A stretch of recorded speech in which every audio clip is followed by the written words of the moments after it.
হয় পালকি তা না রেখে তা না রেখেও যে টোটো বা বাস এখন যেমন আমরা শান্তিপুর থেকে বহু ভক্তরা এখান থেকে টোটো করে চলে যাচ্ছি নবদ্বীপ পরিক্রমা করে চলে যাচ্ছি মায়াপুর। তখন তো এইরকম ছিল না, এখন কিন্তু খুব সুবিধা দিন।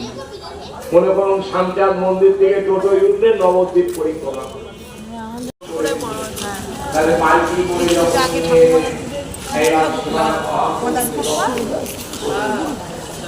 মহাপ্রভুকে সতীমাতা কি বলে ডাকে? আমরা সবাই জানি সতীমা। প্রভুকে কি বলতে? নিম গাছের নিচে হয়েছে বলে মা নাম রেখেছিলেন নীলিমা।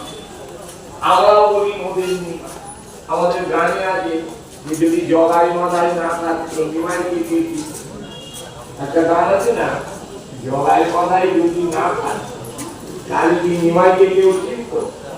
যেমন দেখা যাচ্ছে রাবণ যদি না থাকতো তাহলে রামচন্দ্রকে কে, কংস যদি না থাকতো তাহলে কৃষ্ণকে কে, জগাই মাদাই যদি না থাকতো তাহলে নিমাইকে কে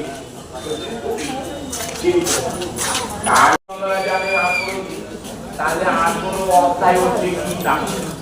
এই মাসে হচ্ছে বিশেষ করে হচ্ছে গীতা। এই মাসটা হচ্ছে মার গীতায় বলি একটু গীতাটা পড়লে